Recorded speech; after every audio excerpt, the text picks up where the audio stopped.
कहीं आंसुओं का खजाना मिला, कहीं ख्वाब कोई सुहाना मिला। जहां भी गए हम, जिधर भी गए हम, अजब जिंदगी का फसाना मिला। फसाना, फसाना, फसाना, फसाना।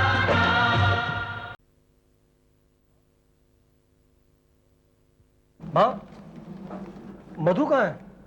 अपने कमरे में होगी। अपने कमरे में नहीं है। ये क्या कह रहे तुम? मैं सच कह रहा हूँ माँ, मैं सच कह रहा हूँ। मधु ये खत मेरे नाम पर छोड़ के गई है। लगता है उसने उस रात को हम दोनों की बातें सुन ली हैं। उसने इस खत में लिखा है। रिवॉल्वर तो मेरे पास भी है डीके साहब, लेकिन इसमें एक नहीं 3 गोली।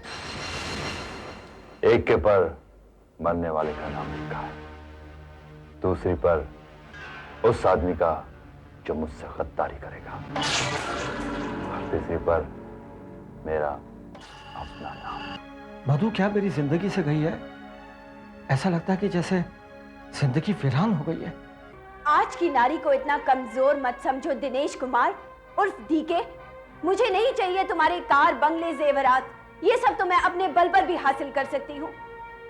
मुझे तो चाहिए अपने टूटे हुए परिवार का सुख। Don't touch my wife. क्या कह रहे तू? मधु घर छोड़कर चली गई, लेकिन क्यों?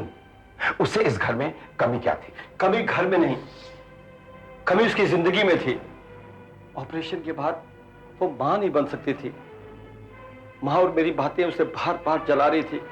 वो लावे की तरह अंदर ही अंदर उबल रही थी, और जब फटने का वक्त आया तो घर छोड़कर चली गई। परेशान मत हो, सब ठीक हो जाएगा। मधु नाराज होकर चली गई है। जब भी उसका गुस्सा ठंडा होगा वापस आ जाए। नहीं सुधीर, तुम उसे नहीं जानते। मैं उसे अच्छी तरह जानता हूं, वो वापस नहीं आएगी। भानु, हम अपनी तकदीरें खुद नहीं लिखते, हमारी तकदीर ऊपर वाला लिखता है, और जो हमारी तकदीर में लिखा होता है वो तो होकर ही रहता है। तू फिक्र मत कर, मुझे पूरा भरोसा है मधु वापस आ जाएगी, सब ठीक हो जाएगा। हर रात के बाद सवेरा होता है। सुधीर, मुझे तेरी मदद चाहिए।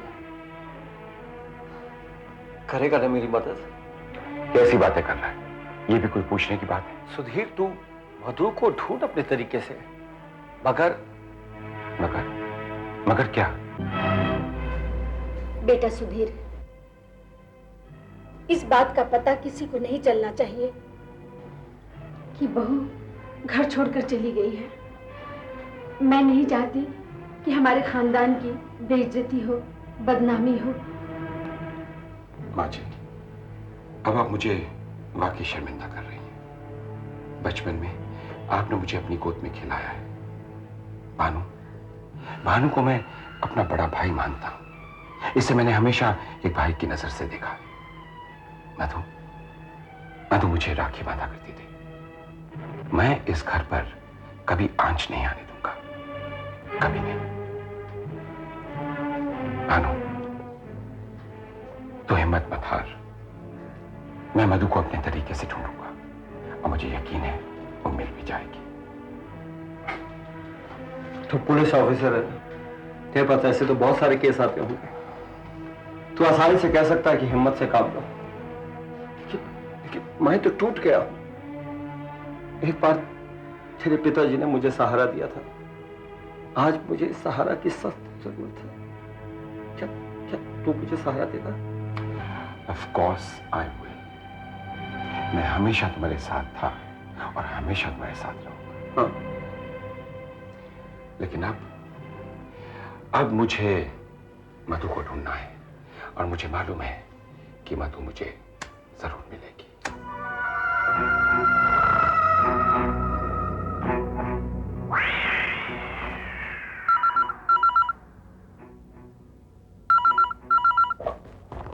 या हेलो, डीके है। गुड इवनिंग डीके साहब, सुधीर बोल रहा हूं। डीके, बहुत दिन हो गए आपने मिठाई नहीं खिलवाई। अब तो आपको मेरा मुंह मीठा करवाना ही पड़ेगा। खबर ऐसी है कि आप खुशी से पागल हो जाएंगे। सुधीर, अब बातों का बखानी करते रहोगे या कुछ कहोगे भी? आपके दुश्मनों पर भगवान की मार पर मार पड़ रही है। सबसे पहले भानु प्रताप की बीवी सीढ़ियों से नीचे गिर गई और इस हादसे में उसका गर्भ जाया हो गया। उसके बाद जब हॉस्पिटल से वापस आई तो अपना दिमागी संतुलन खो बैठी। And that's not all. सबसे इंटरेस्टिंग बात तो यह है कि भानु प्रताप की बीवी मधु उसे छोड़कर कहीं चली गई।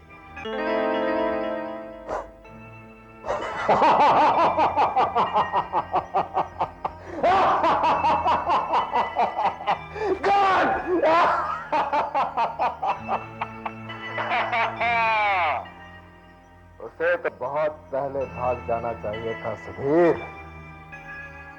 उस नपुंसक भानु के साथ इतने दिन निभा लिया, यही बहुत बड़ी बात है। अरे वो तो भारतीय नारी थी, इसलिए सह गई। कोई मॉडर्न लड़की होती ना तो अपनी बेइज्जती पर तिल मिलाकर अपनी पति की इज्जत को गली गली नीलाम कर रही होती। Good Sudhir, good. तो फिर इस खुशखबरी की, यानी कि इस गुड न्यूज की कीमत भिजवा दीजिए। ठीक है, तुम्हें तुम्हारा हक मिल जाएगा।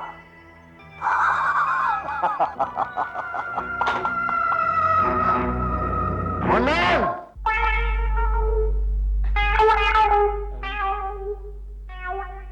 सुधीर साहब, मुन्नन शाह। मेरे पैसे लाए? हाँ, मगर उससे पहले मेरा हिस्सा, मेरे रुपए मेरे लिए। आपके रुपए, आपका हिस्सा मैं समझा नहीं। ऐसा है सुधीर साहब कि आप और डीके साहब तो हैं बड़े लोग, रोज शाम को पीते हैं अंग्रेजी शराब, और मैं खाकसार देसी के लिए तरस जाता हूँ। तो हाँ, इससे कुछ नहीं होगा। ये आप पहली इंस्टॉलमेंट पकड़िए। क्या मतलब? सिर्फ इतने? नहीं, मतलब ये है कि बाकी तब जब मेरे कितने। हाँ, आई अंडरस्टैंड। ये लो 100 का नोट। इससे भी काम नहीं चलेगा। पहले आप अपनी बाकी इंस्टॉलमेंट पकड़िए, ये लीजिए। अब लाइए मेरे लिए। आखिर तुम चाहते क्या हो, बोलो। 20 रुपए। 20 रुपए? तुम भी कमाल करते हो। मैंने तुम्हें पहले 50 दिए, फिर 100 दिए, तुमने इनकार कर दिया, और अब तुम 20 मांग रहे हो। वो ऐसा है कि अगर मेरी जेब में ज्यादा रुपए होंगे तो मैं ज्यादा शराब पी जाऊंगा, और ज्यादा शराब करती है लिवर को खराब। तो इसलिए मैं सिर्फ अपने गुर्दे के इलाज के लिए 20 रुपए दवा के मांगता हूँ। ना, मेरी बात मानो, तुम ये 150 रख लो। कुछ की आज पी लेना, बाकी जो बचेंगे कल पी लेना। लो। आप मुन्नन शाह को नहीं जानते? मुन्नन शाह के पास ज्यादा रुपए कभी नहीं बचते और ज्यादा शराब कभी नहीं पचती। मुझे तो साहब सिर्फ 20 रुपए चाहिए, छुट्टे 20 रुपए। अब 20 रुपए का छुट्टा मैं कहां से लाऊं? हाँ, ये बात। एक काम करते, ये मेरे पास 20 रुपए, ये लीजिए आप, और ये 20 रुपए मुझे दे दीजिए। देखिए, शुक्रिया इनायत। अब आप भूलिएगा नहीं, आपने मुन्नन शाह के 20 रुपए उधार चुकाने। ओह माय गॉड, डीके पता नहीं कैसे कैसे नमूने पाल रखता है। बड़ी मेहनत करनी पड़ती है ऐसे नमूने ढूंढने में और उन्हें पालने में।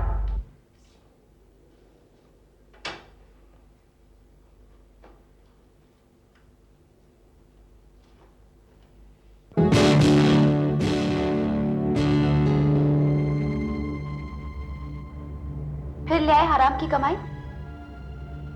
आखिर ये रिश्वतखोरी कब तक चलेगी? ये रिश्वत नहीं, मेरी बुद्धि की कमाई है। मैं उनसे अपनी अकल की कीमत वसूल करता हूं। तुम उन लोगों से अपनी अकल की कीमत वसूल कर रहे हो जिन लोगों ने तुम्हारे और तुम्हारे डैड को चीट कर दौलत का अंबार लगा लिया है। इस बात में कोई शक नहीं लिखा।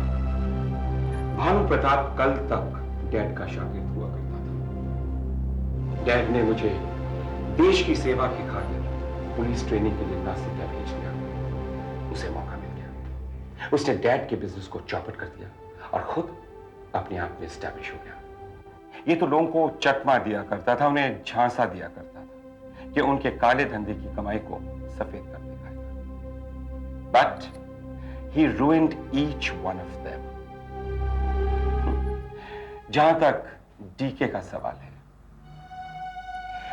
रेखा, ये वही डीके है जो कॉलेज तक की फीस मुझसे लिया करता था। पैसे पैसे का मोहताज था। आज एक टॉप का बिल्डर बना हुआ है। सुधीर, जिस तरह जहर का इलाज जहर है, उसी तरह तुम चालाकी का जवाब चतुराई से जरा सीखो। तुम जो कह रही हो ठीक है, मैं भी जो कर रहा हूं गलत नहीं। भानु प्रताप ने डैड से मुझे अलग करवाकर सिचुएशन का पूरा फायदा उठाया, बर्बाद कर दिया डैड को। अब मैं दिनेश खन्ना और भानु प्रताप को एक दूसरे से लड़वाकर उन्हें खत्म करूंगा। दोनों अपनी शान और शौकत में लड़ते लड़ते खत्म हो जाएंगे। डार्लिंग, तुम दुनिया के तौर तरीकों को नहीं समझती। पैसा सबसे बड़ी ताकत है। Money is everything. यहां लोग दूसरों की कब्रों पर अपना महल खड़ा करते हैं और फिर अपने आप को महान ग्रेट कहलाते हैं। मगर तुम उनके पीछे आज तक कायरों की तरह दुम हिलाते फिर रहे हो। Don't you have any self respect? Yes, I do. In fact, much more than what you can imagine. And now, don't cross your limit. तुमने ऐसा कैसे सोच लिया कि मैं उन दोनों कुत्तों के पीछे कायरों की तरह अपनी दुम हिला रहा हूं? रही बात मान सम्मान की, तो इस दौलतमंद दुनिया में सबसे बड़ा सम्मान खुद दौलत है। जिस मर्द की जेब में रुपया नहीं होता, उसे नामर्द कहा जाता है। इस दौलत की अंधी रेस में मैंने उनसे आगे निकलने का फैसला कर लिया है। मैं उन्हें और दुनिया वालों को यह दिखा देना चाहता हूं कि शौहरत सिर्फ कारोबारी हथकंडों से नहीं, बल्कि अकल की थ्योरी से हासिल की जा सकती है। ऐसी शतरंज की चाल मैंने चली है कि वो खाक हो जाएंगे। लेकिन मैं ये नहीं चाहूंगी कि तुम उन लोगों का साथ देके जिंदगी का मकाम हासिल करो, बल्कि जिंदगी के उतार चढ़ाव का सामना करने की कोशिश करो। देखा, मैंने दुनिया के सभी उतार चढ़ाव देखे। मेरे अरमानों का खून किया गया है। अब मैं उनकी हर चाल पर गहरी नजर रखूंगा। ये तो वक्त ही बताएगा कि मुकद्दर का सिकंदर कौन बनेगा।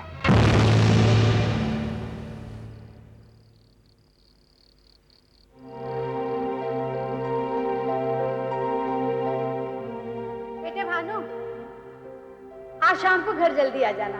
मैंने पंडित शंभुनाथ जी को बुलवाया है। अब पंडित को क्यों बुलाया माँ? तेरी कुंडली दिखानी है। अब कुंडली का क्या काम है? देख, तू मेरी बात मान लिया कर। तेरी पत्नी तो मेरी बात मानती ही नहीं है, कम से कम तू तो मान ले। माँ, उस पर जबरदस्ती क्यों कर रही हो? जिस चीज पर उसका मन ही नहीं लगता, तुम उससे वही कराना चाहती हो। अब तू भी उसकी तरफदारी करने लगा ना? मैं तरफदारी नहीं कर रहा हूँ। जो सच्चाई है वो बता रहा हूँ।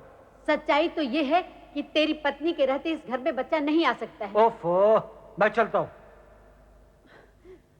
बेटा सुन, शाम को जल्दी आ जाना। माँ इंतहा कर देती है। मधु को पता चलेगा तो उसमें बिजली टूटेगी। समझती नहीं है, बुजुर्ग होकर मुझसे पाप करवाना चाहती है, जिसके लिए ना मेरा जमीर राजी है ना मेरा धर्म।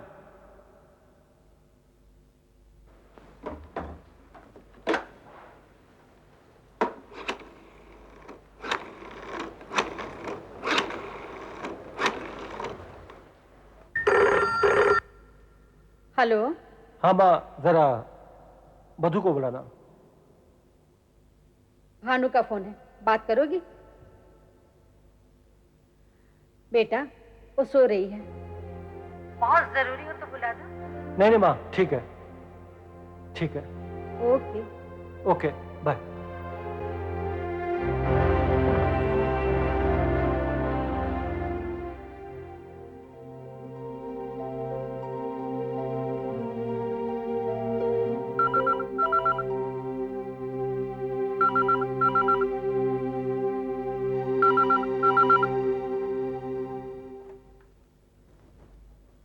हेलो। माँ जी गजब हो गया जी। मैं सुधीर बोल रहा हूँ। आपके बेटे भानु का एक्सीडेंट हो गया। अभी अभी पुलिस वाले उसकी लाश मेरे सामने लेके आए शनाख्त के लिए। हाँ माँ जी, हाँ उसकी लाश मेरे सामने पड़ी है माँ जी।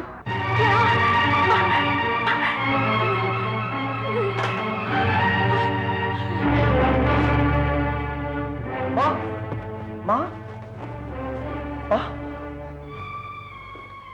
हेलो हेलो हेलो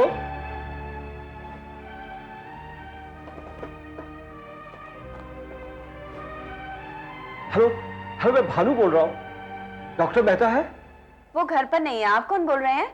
हेलो राखी, मैं शिव बोल रहा हूँ। वो घर पर नहीं है, सुबह जा चुके हैं।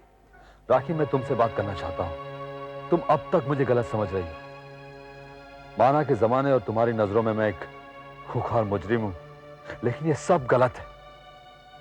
राखी, मैं वही भुला भला इंसान हूं जिसे तुम प्यार से हमेशा शिव पुकारा करती थी। उसी शिव को वक्त और हालात ने गुनाह की दलदल में धकेल दिया है और शिवा नाम देकर उस गंदगी में डुबो दिया है। लेकिन मैं एक वादा करता हूं राखी कि वक्त आने पर मैं अपनी बेगुनाही साबित कर दूंगा, जरूर कर दूंगा। तो ठीक है, वक्त आने का इंतजार करो। इस वक्त मुझे बहुत काम है। ओके? देखो राखी, प्लीज फोन मत रखना, प्लीज मेरी पूरी बात तो सुन लो। मुझे एक मौका दो कि मैं तुम्हारे मन के अंदर मेरे खिलाफ जो मैल जमा हो उसे धो सकूं। ताकि मैं तुमसे मिलना चाहता हूं। देखो शिव, मैं एक वफादार पत्नी हूँ और अगर मैं तुम जैसे आदमी से मिलूंगी तो मेरा दामन दागदार हो जाएगा। राखी, प्लीज मुझे एक बार मिलने का मौका दो, सिर्फ एक बार। देखो मैं तुम्हें यकीन दिलाता हूं कि तुम्हारे दामन पर एक छींटा भी नहीं लगेगा। प्लीज राखी, राखी तुम्हें अपनी पुरानी दोस्ती का वास्ता देता हूं। मेरे सीने में सुलगते हुए उस माजी की लावे की दहकती आग को सिर्फ तुम ही ठंडा कर सकती हो, सिर्फ तुम। राखी प्लीज, आई रिक्वेस्ट यू, मुझे सिर्फ एक बार मिलने का मौका, सिर्फ एक बार। ठीक है, वक्त आने पर मिलेंगे।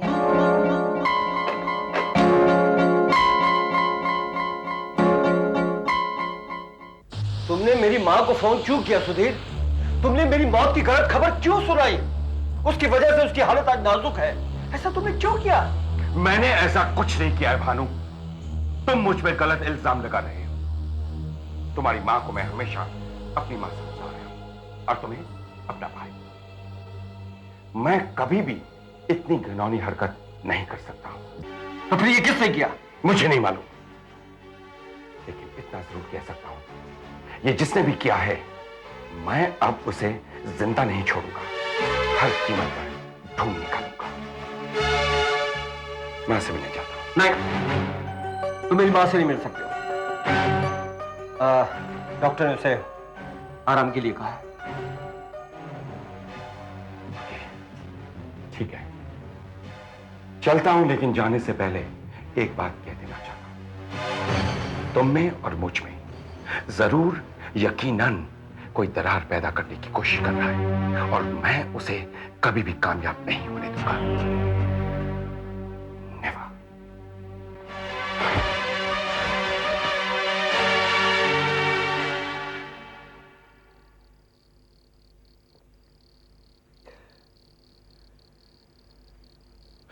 Good evening DK.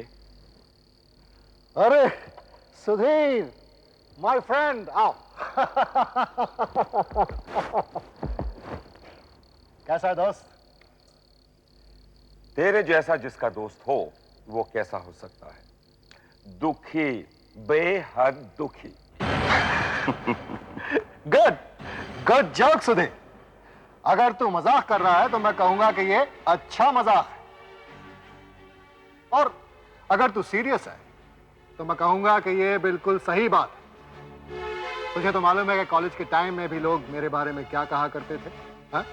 कि जिसका मेरे जैसा दोस्त हो उसे दुश्मन की कोई जरूरत नहीं। 100% करेक्ट। मुझे सब कुछ याद है डीके, उस वक्त मैं लोगों की बातों पर विश्वास नहीं करता, लेकिन धीरे धीरे जब लोगों की बातों पर विश्वास होने लगा, तब तक बहुत देर हो गई। तब तक तुम्हारी दोस्ती के हाथों मैं बिककर बर्बाद हो गया था। अरे अरे, जो दूसरों को आबाद करता हो उसे कौन बर्बाद करेगा दोस्त? नो, तूने तो मुझे बर्बाद होने से बचाया है सुधीर। अगर तू मुझे सहारा नहीं देता तो आज मैं भी कहीं कार साफ कर रहा होता या कहीं मूंगफलियां बेच रहा होता। I don't think so. मूंगफली तो वो लोग बेचते हैं, कार तो वो लोग साफ करते हैं जिनका दिमाग साफ होता है। लेकिन जिनका दिमाग तुम्हारे जैसा शातिर होता है, वो लोग नाकामयाबी की वजह से या तो कातिल बन जाते हैं या फिर खूबसूरत हसीन लड़कियों की दिलाली शुरू कर देते हैं। सही कहा तूने दोस्त, बिल्कुल सही कहा। अगर मैं नाकाम होता तो शायद यही करता, मगर तूने मुझे बर्बाद होने से बचा लिया। अगर तू मेरी कॉलेज की फीस नहीं देता, मुझे बिजनेस शुरू करने की में मदद नहीं करता, तो आज मैं शायद आज मेरे पास जो कुछ भी है तेरी वजह से। हाँ, तेरी। तूने दोस्ती का फर्ज निभाया है दोस्त, मगर तू देखना, वक्त आने पर मैं भी तेरे लिए सब कुछ निछावर कर दूंगा। ये बंगला, ये गाड़ियां, सब कुछ। Just you wait. Thank you. लेकिन डीके, कहने में और करने में बहुत ज्यादा फर्क होता है। हजारों प्रेमी दावा करते हैं कि वक्त आने पर हम एक दूसरे के लिए जान दे दें, लेकिन देते हैं। हजारों लाखों दोस्त ऐसे होते हैं जो कहते हैं वक्त आने पर हम तुम्हारे लिए मर मिट जाएंगे। कस्में, वादे, प्यार, वफा, सब बातें हैं, बातों का क्या?